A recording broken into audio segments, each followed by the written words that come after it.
All right, so we're back. Frame is off, getting powder coated. Um, I really thought I was at absolute zero, like really thought I was close. And then you forget stuff. And so there's still a few more things I got to take care of. So this video won't be a long one. I hope.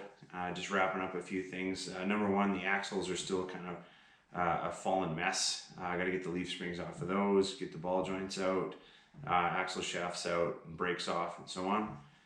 So that'll go fairly quickly. Also going to strip down the engine, intake manifold, get everything off the old engine that we're going to need for the new one, so that I can get those off, painted and cleaned up for future videos as well.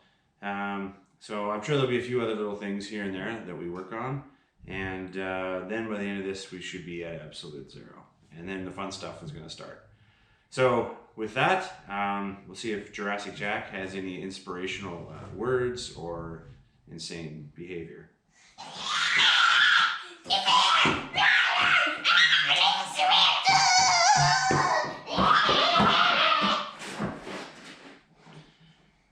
Onward. So as you recall, we left off, the leaf springs were still attached, so I'm starting to pull them off here. I'm not reusing the leaf springs, so I didn't need to take as much time and diligence as I have here to keep them in one piece. I could have just cut them off, but I thought, well, let's just try it and see how difficult it can be. But much like every other bolt on this thing, it was a lot of work. I had to use the breaker bar and then ultimately the impact to get these things off.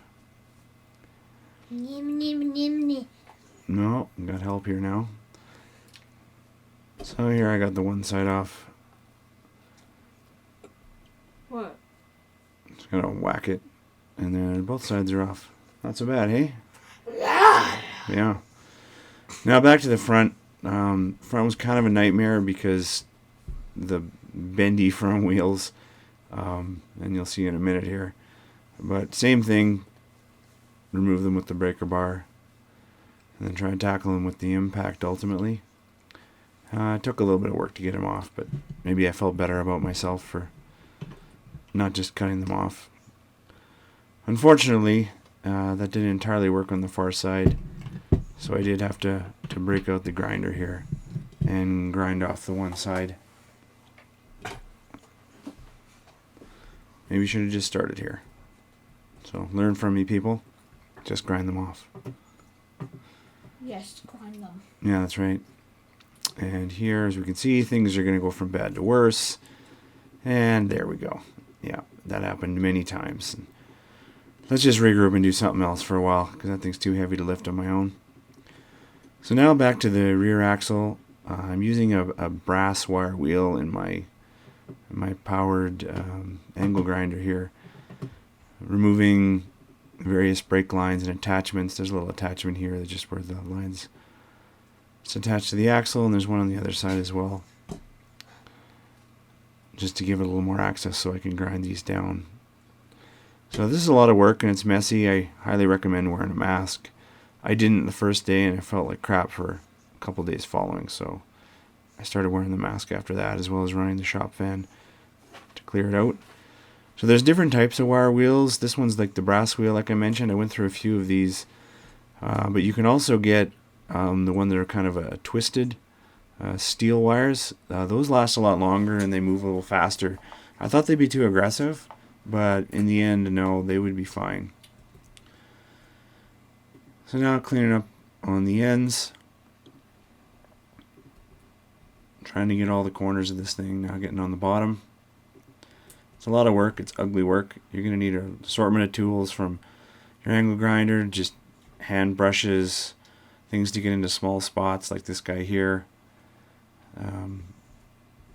And yeah, there's also one in the drill there that I used briefly, you could see, which is really going to be handy for doing some of the engine components later on. Alright, now finally time to take the wheels off. It's funny, that's the last thing that came off my Jeep were the wheels. Usually it's the first thing you take off, but alas, here we are. Alright. Yes. So I'm looking at the carnage that I've created in here. So basically, I'm going to pull the axles out, but to do that you have to remove this pin. I believe that's a 6 or an 8 millimeter box end wrench, 12 side. And then once you get that out, you have to pull the center pin. So this is, I think, what's called a C-clip axle. So you can watch lots of videos on how to take those apart, but I got to get this main pin out of the way so I can pull out the axles. So I got it pushed out part of the way,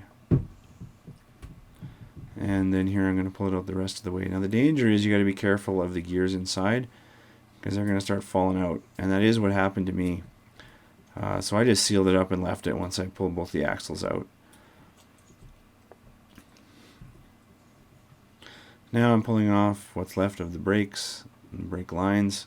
I'm going to leave those for later. I don't understand drum brakes at all, and I'm going to leave those for Bernie to show me. There's sorcery involved in those things that I don't choose to understand. Yeah, agreed. So now I'm going to get a little closer into the ends here that I couldn't get to before, and getting them all nice and cleaned up so I can prep this thing for paint. See, there it fell off again. I don't know why. Axle stands don't hold axles very well. That's kind of what I discovered. Yeah. Crazy, right? Yeah. Oh, here's the drill one I was talking about before. That's been a really useful tool. There's also, you can get twisted versions of that as well. That one's more like the brass wheel. I'd recommend both. Now I'm just washing it down with soap and water and then drying it off so I can actually move on to paint. Wait, what? Just like that. And what's not shown here is I did use the air compressor to kind of blow out a few spots where I couldn't get the rag into to make sure it was completely dry. And now I'm taping off all the things I don't want to have paint. Yeah. Yeah, that's what we're doing Very here. potent. If you don't do that, Yeah, it's probably broken. yeah, you'll get paint everywhere. And now we're applying some paint. This is, I believe it's Rust-Oleum high temp black enamel. Why the high temp? Just it's better paint. Not that necessarily needed it. So as you can see, it cleans itself up pretty nicely right off the bat. I also wanted to, notice I left the diff cover on, obviously to keep the paint out, but also to get the bolts done. Because I want the bolts to be black as well. So now back to the front. Bernie's back to help out, so this makes it a lot easier to get this up on the axle stands. And let's just get the bloody tires off because that just makes this thing completely unmanageable. Yes. Yeah. Yes. Yes. And now we're pulling out the axle nuts. So these are your standard 36 millimeter. That if you don't have one of these and you work on a vehicle, it's just time to get one because it's every vehicle seems to use the same size. And there we go, getting that off.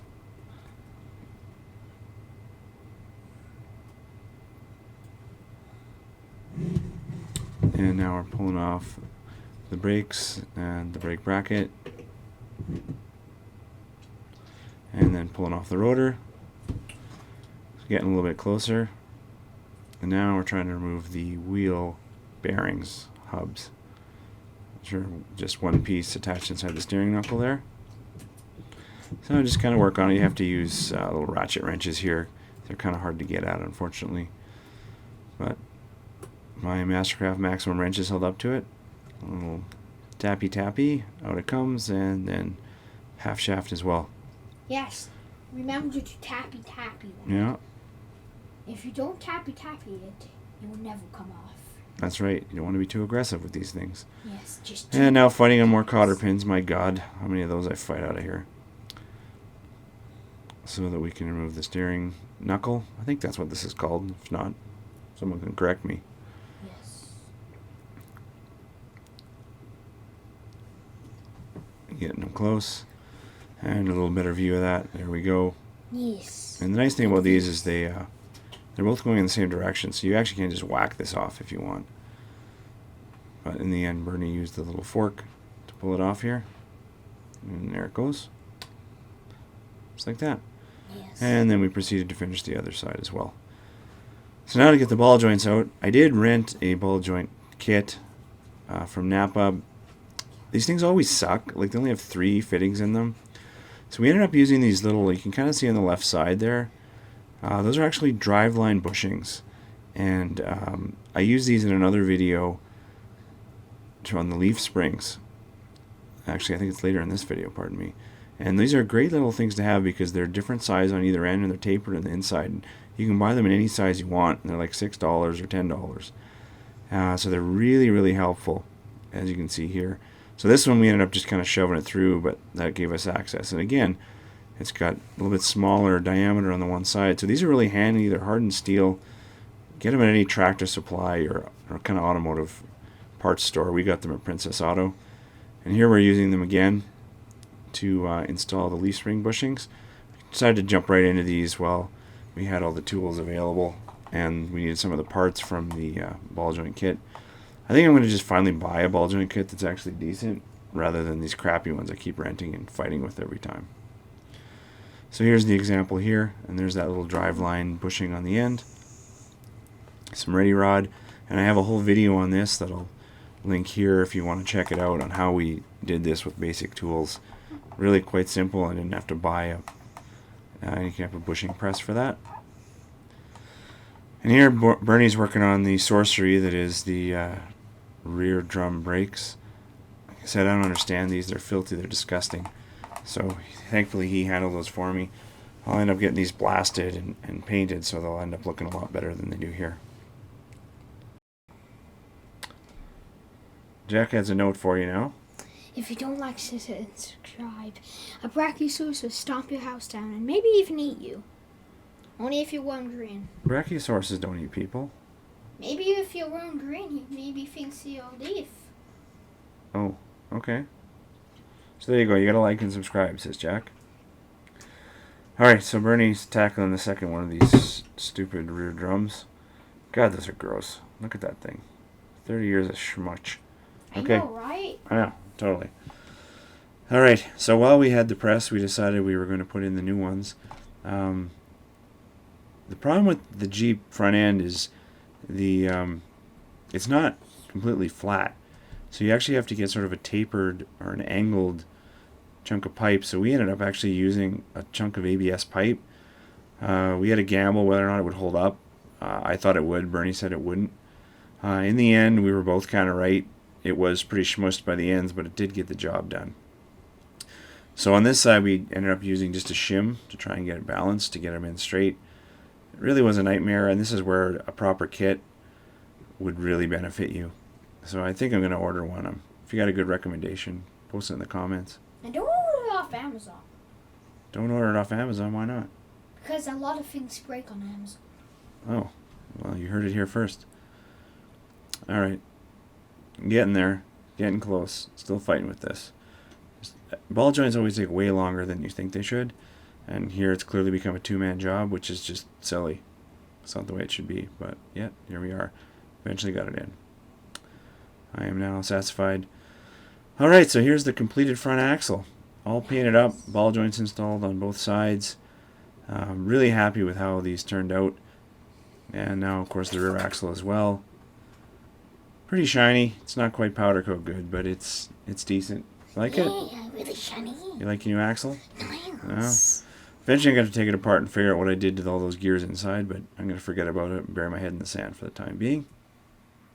Wait, you're putting your head in the sand? Yeah, or the snow. It's kind of more snow here than sand. Yeah. And just a little snippet on the motor. So we're pulling off the valve cover, mostly so we can get it powder coated. Bernie's also removing a couple of the sensors and a couple of the bolts that we might need. So not a lot on this. I'm going to sell this motor, see what I get for it. It is a completely functional 4-liter, so if you're in the Calgary area and you want one, there you go. There we're using that drive line piece again to help pull out with the two-arm puller. Yes. Not so bad. Now Bernie is removing the timing chain cover, which we're also going to powder coat for the new engine. Make it look nice and sharp. And there it comes. Yes. Yeah, there we go.